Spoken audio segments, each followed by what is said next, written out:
kalau kita saling mengasihi.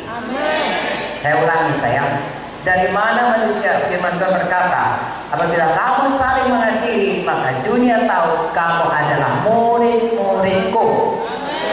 Kalau kita saling mencongkok, saling memfitnah, saling menjelekkan, saling memburukkan, saling bertengkar, apalagi di muka orang banyak, apalagi menceritakannya kepada orang lain, ya, dari keluar dari lingkungan keluarga, keluar dari lingkungan gereja, itu tidak mempermuliakan Tuhan.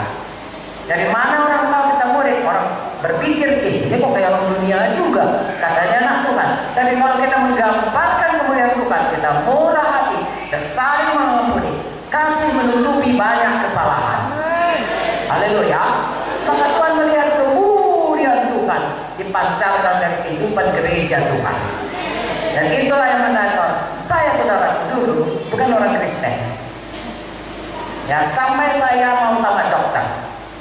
Begitu zaman saya dulu, satu namanya ujian agama, satu namanya ujian manipulasi, kalau sekarang kewiraan atau tata negara. Jadi kalau ujian agama itu harus lulus. Saya buat lulus. Tapi saya datangi bapak pendeta gurunya, saya bilang, saya bisa bikin ini jawaban, saya bawa, saya punya kertas, tapi terangkan kepada saya siapa Yesus itu. Saya selalu berdoa dalam nama Yesus, saya tidak mengerti ini semuanya Alkitab ini. Pendetanya pun tidak tahu menerangkannya. Dia katakan kamu harus lebih baik. Saya bilang itu agama lain juga begitu. Karena semua agama baik. Saya sudah pelajari. Lalu saya katakan, bagaimana ini sebenarnya Tuhan Yesus? Singkat cerita, saya tetap tidak selamat, tidak layak baik. Tapi satu hal yang menarik saya, tetap di dalam jalan orang Kristen. Saya baca kitab ini, Yesus itu sangat baik. Saya belum pernah lihat pribadi sebaik Tuhan Yesus. Dia sangat baik, dia sangat pemurah, dia sangat sabar, dia luar biasa baik. Itulah yang membuat saya terus dalam terang Tuhan semakin terang, sehingga satu hari saya selamat. Dan sejak itu gak pernah mundur sampai sekarang, sampai saya mati, sampai Yesus datang. Kiranya juga saudaraku, kita mengasihi Tuhan dengan segenap hati kita, sehingga kita suka kalau kemuliaan Tuhan dipancarkan dari hidup kita. Saya percaya saudaraku, kita semua perlu uang, perlu kedudukan, perlu semua apa yang diperlukan dunia ini. Tapi tetap Matius 6:33, cari dahulu kerajaan Allah dan kebenarannya, sekalian yang pasti ditambahkan kepadamu. Muliakan dulu Tuhan, cari kerajaan Allah, cari rajanya Tuhan Yesus. Sembah dia, puji dia, senangkan dia. Seluruh hidup serahkan kepadanya, sekalian yang akan ditambahkan kepada saudara. Haleluya.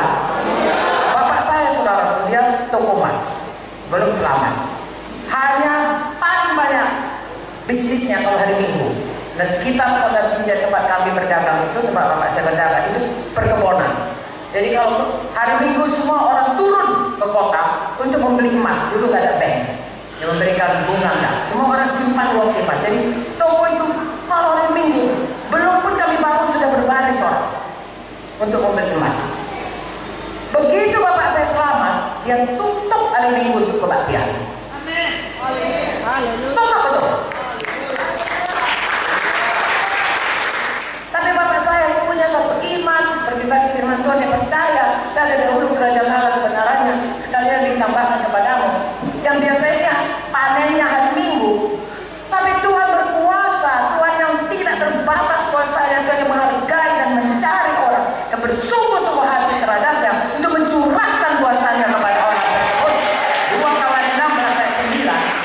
Tahukah saudara, akhirnya dari Senin sampai Sabtu omsetnya jauh lebih besar daripada selama ini hari Minggu. Tuhan tahu menyokongkan orang-orang datang pada hari Senin, hari Selasa, hari Rabu, hari Kamis, hari Jumat, hari Sabtu, sehingga hari Minggu bapak saya ke gereja, penuh ke gereja. Kami 7 anaknya tetap bisa sekolah, tetap bisa makan, tetap bisa saudaraku dibiayai, bahkan lebih dari sebelumnya. Haleluya. Jadi saya ajak saudara, apapun saudaraku yang harus kita perjuangkan untuk hidup ini, mari sungguh-sungguh ikut Tuhan. Mari kita hidup kita patuh kepada Tuhan, percaya kepada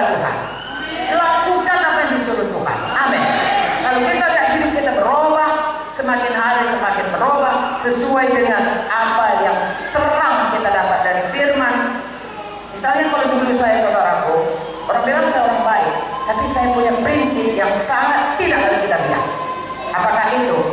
Saya nggak mau ganggu orang, nggak mau jahat sama orang, tapi jangan jahat sama saya. Sekali dia jahat, seumur hidup saya nggak mau kawan lagi sama dia. Saya pikir itu betul, karena saya belum dapat terang Tuhan, belum dipahami. Satu hari saya dapat firman Tuhan yang mengatakan, kalau orang jahat pun ampuni dia, berkati dia, doakan dia. Haleluya, musuhmu pun didoakan. Berubah saya, saudara. Saya bisa orang jahat pada saya tidak mau membalas, saya doakan dia. Bahkan kalau bisa timbun bara api, artinya bikin baik sama dia, supaya dia berubah. Berubah hidup saya, saudara. Mengapa? Karena dari firman Tuhan ini. Saya ajak saudara, saya tidak tahu kita ini masing-masing perjuangannya apa. Ya, ada orang perjuangannya mungkin roh-roh pornografi, saudara bisa bebas. Tidak perlu terikat di situ. Ada keinginan untuk buka pornografi, Roh Kudus penuhkanlah Tuhan. Firman berkata, hendaklah kau kuduskan aku kudus. Tanpa kekudusan tidak ada yang bisa melihat Tuhan. Tolong aku, Roh Kudus tolong aku. Lalu akan hilang itu keinginan perhambaan dosa itu. Kita akan menjadi hamba Kristus yang suka melakukan